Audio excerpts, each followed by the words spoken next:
I know we would have heard some really interesting remarks about climate disruption, what that means for the planet, and maybe that's something that we can pick up in the Q&A and others might be able to speak to, because I guess it has come to that point where I'd like to invite people to ask questions. I don't want to spend too much time wrapping things up because I really want to have as much time as possible for us to have a bit of a dialogue between all of the audience as well. I guess I think it's fair to say that it's clear that there is a lot to think about, to digest, to work through all these interconnected issues, so many different elements. It's really been clear just how much work there is to do when we think about peace and security in a comprehensive way and everything that that entails and where we need to go together and what we need to be working on.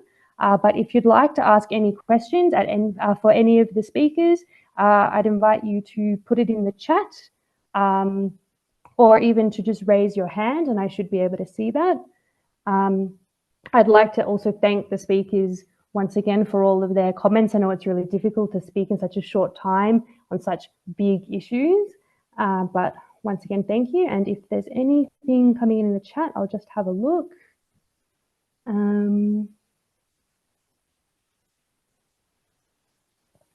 We have a question for Raina, asking whether supply chains are a problem still for Australia in addressing the needs in relation to pandemics.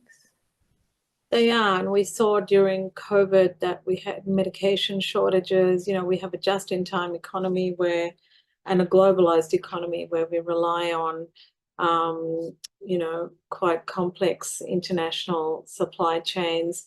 Medications, for example, there were shortages of lots of different medications, including thyroxine, because even though many of the pharmaceutical companies manufacture in India, the precursor materials come from China. So all of that stopped, and that, you know, the other thing is manufacturing of personal protective equipment and pharmaceutical products, etc. I think we need domestic capability for resilience and long-term security. We need to invest in domestic capability. There's, you know, we had investment in setting up mask manufacturers, etc., during the COVID pandemic, but there's nothing to sustain that business. And then when the next pandemic comes around, we'll be short of everything again. So I think it's that model of the globalized just-in-time economy is risky when it comes to pandemics. Great, thank you. We have another question here from Janet Salisbury from Women's Climate Congress, asking how are you, APSF, thinking of starting the community dialogue that you mentioned towards a national plan? I don't know if anyone wants to speak to that. Matilda, it's Russell. Maybe I could make a comment or two. Yeah, please, go ahead.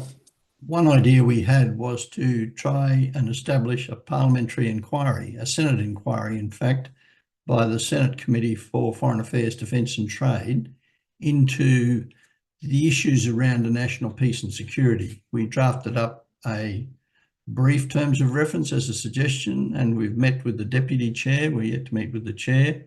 So that was one way we thought we could start a dialogue around these issues, and also through webinars. This is our first, but we are planning subsequent webinars, which Matilda will tell us about later on. But we'd welcome your ideas on what should we do to generate a public discussion. Thanks.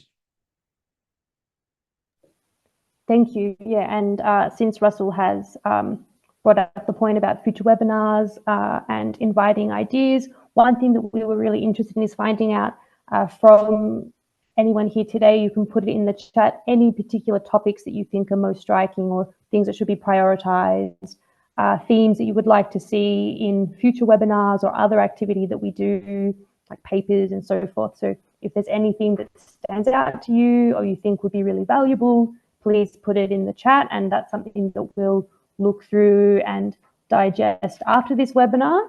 And meanwhile, we still have a little bit of time, a few more questions.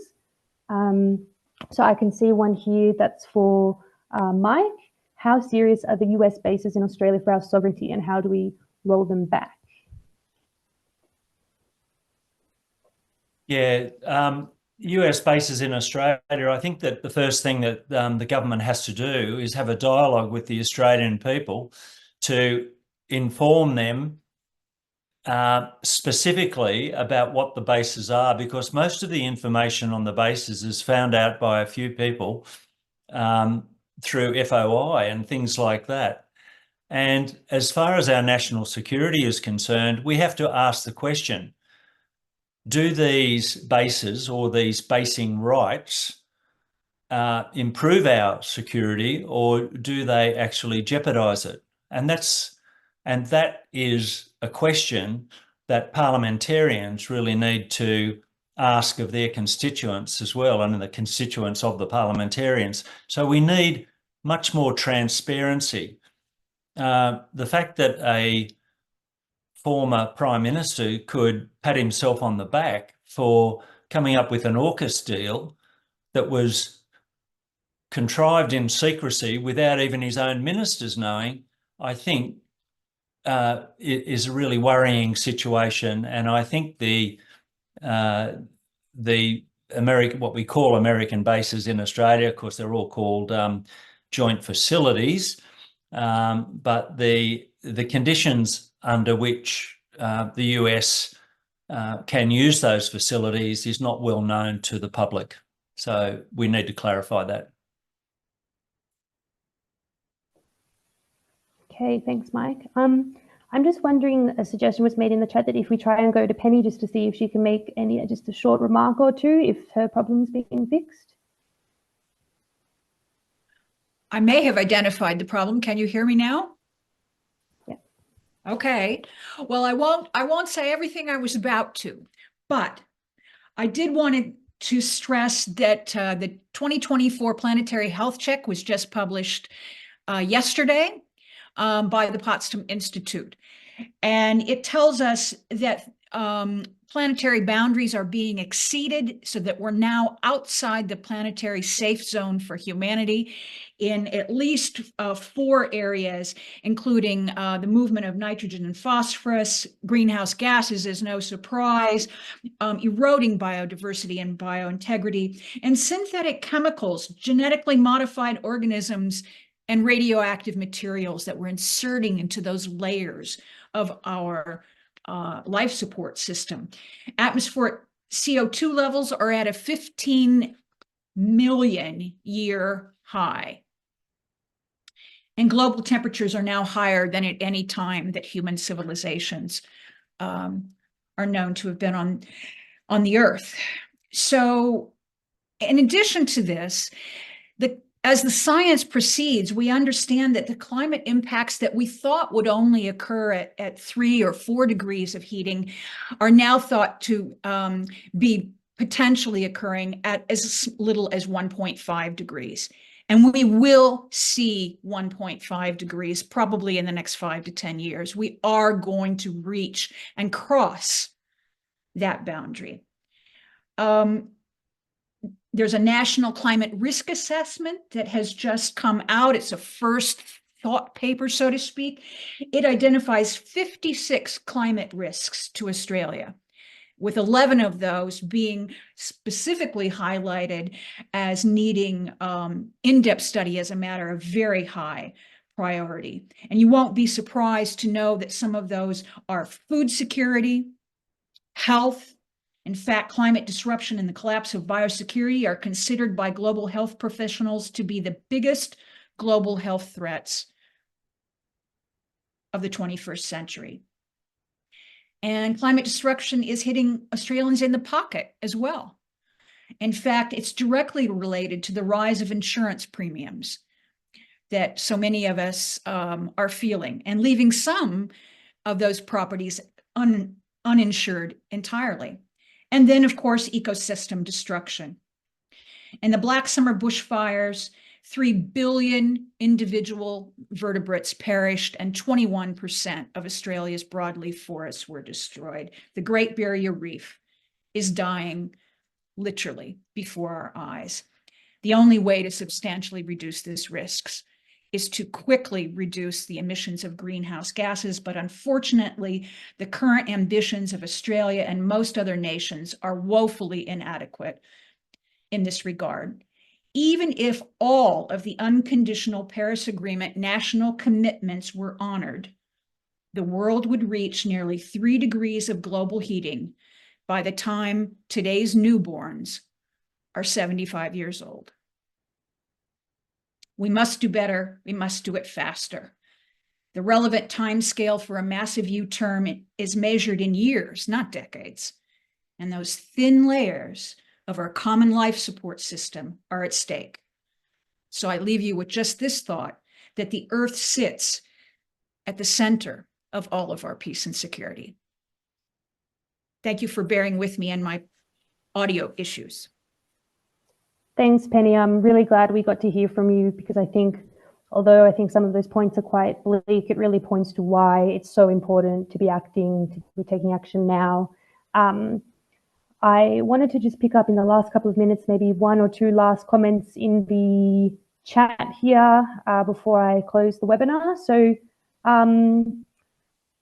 one was a question which I might sort of take as a comment, that beyond the setting of the 8 pillars, will the APSF collect and rate the comprehensive security risks we face in Australia? And if so, how?